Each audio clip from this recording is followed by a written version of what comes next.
कि महंगाई जो है इस वक्त पाकिस्तान में वो बढ़ना शुरू हो गई है, जो गुर्बत है वो पाकिस्तान की 11 साल तारीखी हाईएस्ट है, जो बेरोजगारी है पाकिस्तान में वो 27 साल तारीखी 21 साल तारीखी हाईएस्ट जो है बेरोजगारी पाकिस्तान में, और जो एक इनकम में आमदन में अदम मसावात है पाकिस्तान की तारीख की जो 27 साल तारीख है उसकी हाईएस्ट है। और जो कीमतों में इजाफे का आपने जिक्र किया कि पिछले जब से ये जंग शुरू हुई है उस वक्त डीजल की कीमत 280 रुपए फी लीटर थी, आज 521 रुपए फी लीटर है, जिसमें 241 रुपए या 86% हुकूमत पाकिस्तान ने इजाफा कर दिया है। और पेट्रोल जो है जिसकी कीमत में आलमी मंडी में भी इतना इजाफा नहीं हुआ था वो 266 रुपए थी जब जंग शुरू हुई है, और आज वो हो गई आपकी 459 रुपए फी लीटर और 72% इसमें इजाफा है। बिल्कुल, और इसकी जो मजीद तफसीलात हैं कि हुकूमत जो मैंने जिक्र किया कि कहां पे रिलीफ दे सकती थी और कितना इस पर टैक्स ले रही है, लेकिन उससे पहले एक ब्रेकिंग खबर है और उसका ताल्लुक भी जंग से है, क्योंकि आज कुछ जो एंकर पर्सन्स थे उनके एक सीनियर जो पाकिस्तान के वजीर हैं उनके साथ एक इंटरेक्शन हुआ इन द कॉन्टेक्स्ट ऑफ जो इस वक्त जंग जारी है और पाकिस्तान की क्या पॉलिसी है। उसमें खैर बहुत सी बातें की गई जिसका जिक्र हम कल भी करेंगे, लेकिन क्योंकि इकोनॉमिक इंपैक्ट की हम बात कर रहे हैं, तेल की कीमतों में इजाफे की हमने बात की है, तो जो बड़ी खबर जो हमें पता चली है और ब्रेकिंग खबर है, क्योंकि आपको पता है और हम ये जिक्र भी कर चुके हैं, शहबाज ने मुतादद स्टोरीज की हैं कि यूएई से जो हमने कर्जा ले रखा है और उसकी जो मियाद पूरी हो गई थी, तो वैसे तो हम रूटीन में कई सालों से उसको रोल ओवर करवा रहे थे, लेकिन इस मरतबा यूएई ने उस तरीके से 1 साल तक के लिए रोल ओवर नहीं किया बल्कि एक महीने तक के लिए किया। लेकिन अब जो बड़ी खबर आई है कि यूएई ने बाकायदा तौर पर जो ये सोर्स को या जो सीनियर एहलकार है उनको कोट करके मैं ये कह रहा हूं कि पाकिस्तान से कहा है कि वो जो हमारा कर्जा है वो वापस करें, और जो सबसे बड़ी बात है कि पाकिस्तान ने फैसला कर लिया है कि हम वो कर्जा वापस करेंगे। और उसकी वजह यह है कि ये जो ईरान, अमेरिका और इजराइल की जंग है, इसको लेकर के कुछ चीजों के ऊपर शायद जो हमारे दोस्त ममालिक हैं वो पाकिस्तान से खुश नहीं, और पाकिस्तान की जो पॉलिसी इस वक्त ये है कि सारे मामले को डायलॉग, डिप्लोमेसी से हल किया जाए, ईरान और अमेरिका के दरमियान बातचीत के जरिए मामला हल किए जाएं, एंड मोर इंपॉर्टेंटली कि पाकिस्तान की जो बाकी जो मर्जी आप कहते हैं कि अभी भी एक क्लियर पोजीशन है कि root cause of the problem जो है वो इजराइल है, ना इजराइल ये हमला अमेरिका करता, ना ये हालात यहां तक पहुंचते। तो उस हवाले से भी कुछ जो हमारे दोस्त ममालिक हैं वो पाकिस्तान की इस पॉलिसी से खुश नहीं है, बट स्ट्रॉन्ग वर्ड्स जो हमारी पाकिस्तानी जो सीनियर जो वजीर हैं उनसे बात हुई तो उनका यही कहना था कि पाकिस्तान की डिग्निटी से बढ़कर कोई नहीं है, और ये फैसला किया है लीडरशिप ने कि अब हम ये पैसे वापस करेंगे। अब तफसीलात आप बताएंगे कि इसकी क्या ब्रेकअप है, कितने पैसे बनते हैं, क्योंकि जो हमें बताया गया कि कोई $3.5 अरब हैं वो हम अब यूएई को वापस कर देंगे। तो सबसे पहले इसकी तफसील बताएं और फिर इसका इम्पैक्ट क्या आएगा हमारे जो रिजर्व्स हैं उसके ऊपर। अब देखें, ये एजाज भी एक्सप्रेस मीडिया ग्रुप का था, हमने ये खबर सबसे पहले ब्रेक की थी उस वक्त कि तो मुत्तहदा अरब अमारात ने इस साल जनवरी में जब पाकिस्तान का ये कर्जा जो है मैच्योर हुआ था उसको सिर्फ 1 माह के लिए उन्होंने एक्सटेंड किया था और कहा था कि आप इसकी वापसी की तैयारी करें। बल्कि उससे भी पहले जब पिछले साल इसका ये रोल ओवर हुआ था तो तब भी यूएई ने इंडिकेट कर दिया था कि वो अपना ये वाला जो पैसा है या इसको वापस ले लेगा या इसको सरमायाकारी में इसको कन्वर्ट कर देगा।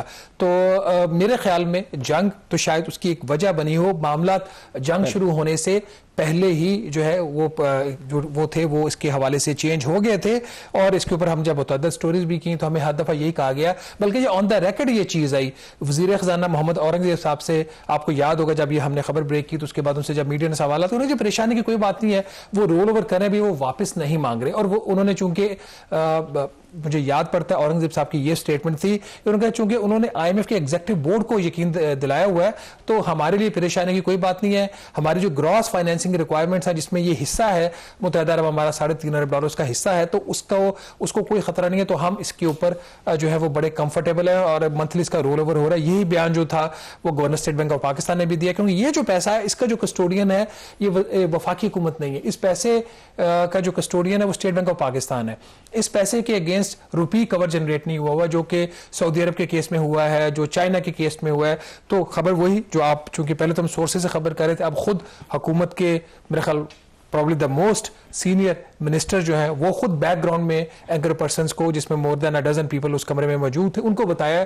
तो अब वो चीज़ ऑथेंटिकेट हो गई है। तो डिटेल इसकी यही है कि ये सिलसिला इसी महीने से शुरू हो जाएगा कर्ज की वापसी का। जो आप बता रहे हैं उसके मुताबिक कुछ $450 मिलियन पाकिस्तान को ये वापस करना होगा 11 अप्रैल को, फिर $2 अरब गालिबन 16 या 17 अप्रैल को, और फिर 23 अप्रैल को पाकिस्तान मजीद $1 अरब वापस कर सकता है।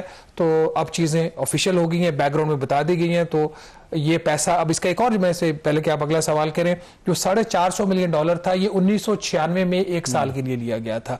तो हम उसमें हमने काफ़ी अरसा लगा दिया है, 30 साल लगा दिए वापस करने में। मैं यही कहने लगा था कि बज़ाहिर तो ज़ाहिर है कि हमारे लिए इससे जो इकोनॉमिक चैलेंज है, खास करके जो हमारे एक्सटर्नल सेक्टर की जो सिचुएशन है, उसके लिए बहुत बड़ा चैलेंज होगा, क्योंकि बिल्कुल आपने ठीक कहा कि ये जो पैसा है ये स्टेट बैंक का था, यानी कि अपने जो रिजर्व्स हैं उनको स्ट्रांग रखने के लिए। लेकिन उसकी जो फ्लिप साइड ये भी है कि चलें एक मजबूरी के तहत ही सही, कम से कम पाकिस्तान से बोझ तो कम होगा ना। और जो हमारी बात भी हो रही थी कि इस कॉन्टेक्स्ट में भी बात हुई कि इसका जो इम्पैक्ट आएगा, तो उनका यही कहना था कि देखें पाकिस्तान ने उस सिचुएशन में भी सर्वाइव किया जब शायद हमारे पास 1 हफ्ते या 2 दिन के रिजर्व्स थे। तो मेरे ख्याल में उनका यह कहना था कि हमें अपनी डिग्निटी पे कॉम्प्रोमाइज नहीं करना चाहिए। सो मोर इंपॉर्टेंटली, एक तो ये सबसे पहले बताएं कि ये पैसा हम अरेंज कहां से करेंगे, ये एक सबसे बड़ा सवाल है। और वाकई अगर $3.5 अरब निकल जाते हैं 1 महीने के अंदर अंदर, तो डू यू थिंक कोई आसमान टूट पड़ेगा, कोई बहुत बड़ा मसला आ जाए, क्या होगा? नहीं, कुछ भी नहीं होगा, बल्कि $3.5 अरब ही निकलेंगे अगले 2 से 3 हफ्तों में। $4.8 अरब निकलेंगे। अच्छा, इसमें 8 अप्रैल को पाकिस्तान यूरो बॉन्ड का $1 अरब का कर्ज वापस करने जा रहा है, उसके ऊपर $30 करोड़ सूद भी है, तो $1.3 बिलियन निकल जाएगा इस आपके कमिंग वीक के अंदर। तो ये तो पहली डेवलपमेंट। उसके बाद फिर मैंने जैसे अभी आपको तारीखें बताई, तो ये निकलता जाएगा। जहां तक बात है इसका पाकिस्तान की इकोनॉमिक हेल्थ के ऊपर क्या फर्क पड़ेगा, कोई खास फर्क नहीं पड़ेगा। ये बात मैं क्यों कह रहा हूं, हमारे गैर मुल्की ज़र मुबादला के ज़खायर बने ही कर्जों से थे, जिसका खुद वज़ीर आज़म शहबाज शरीफ साहब पब्लिकली एडमिट कर चुके हैं कि हमारे जो $16 अरब के रिजर्व हैं ये हमारे नहीं है, कर्जों के हैं। तो उस 16 में से 16.5 में से $4.5 अरब निकल जाएगा, तो आप आ जाएंगे कोई $12.5 अरब के करीब। तो इसके जो कि सफिशिएंट है आपकी 2 माह प्लस की इंपोर्ट्स के लिए, तो हमें कोई खतरा नहीं है डिफॉल्ट करने का। बावजूद मुत्तहिदा अरब अमारात का पैसा वापस करने के बावजूद, यूरो बॉन्ड का $1.3 अरब कर्ज वापस करने के, हम कंफर्टेबल पोजीशन में बहुत ज्यादा नहीं, लेकिन हम क्राइसिस के अंदर भी नहीं है, तो कोई ज्यादा पैनिक करने की किसी को जरूरत नहीं है। ऑल्टरनेट्स अभी तक अरेंज उस तरीके से कोशिश हो रही है, let me put this way, कोशिश हो रही है कि कुछ इंतजाम कर लिया जाए। शायद कुछ इशारे भी दिए गए हैं कि कहां से पैसा ये आ रहा है, तो मुझे मेरे पर उस पे नजर रखेंगे।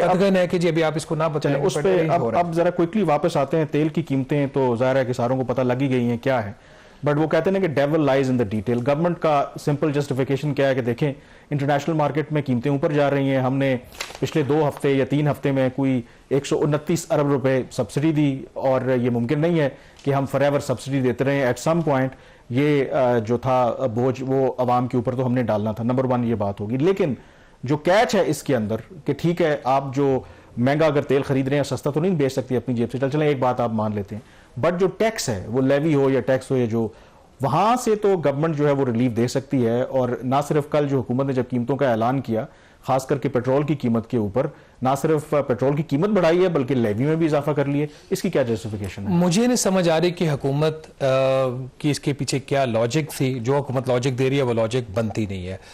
देखिए दुनिया भर में इस वक्त 3 कैटेगरीज के कंट्रीज हो गए। एक कैटेगरी वो है जो कि आलमी मंडी में जो इंक्रीज आ रहा है उसको एब्जॉर्ब कर रही है, और एब्जॉर्ब करने में उन्होंने अपने जो टैक्सेस थे उसको कम कर दिया।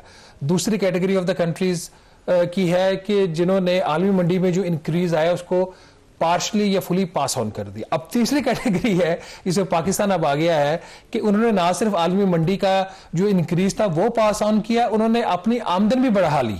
मतलब एक जो बहरान आया हुआ है, बहरान में भी उन्होंने आमदन के मौके पैदा कर लिए।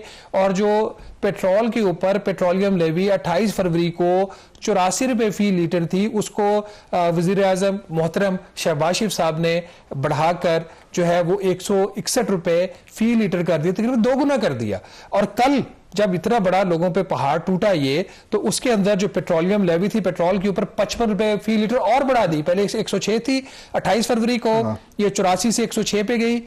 2 अप्रैल को प्राइम मिनिस्टर साहब ने विद 1 स्ट्रोक ऑफ पेन उसको 106 से 161 रुपए फी लीटर कर दिया। हाँ, इसको कॉम्पनसेट किया, उनकी नजर में उन्होंने 55 रुपए फी लीटर जो पेट्रोलियम लेवी थी डीजल पे वो खत्म कर दी।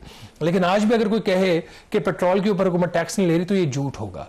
पेट्रोल के ऊपर आज भी हुकूमत इंपोर्ट टैक्स ले रही है, सॉरी डीजल के ऊपर आज भी हुकूमत जो है वो इंपोर्ट टैक्स ले रही है। डीजल के ऊपर आज भी हुकूमत ₹2.5 जो कार्बन सपोर्ट लेवी ले रही है।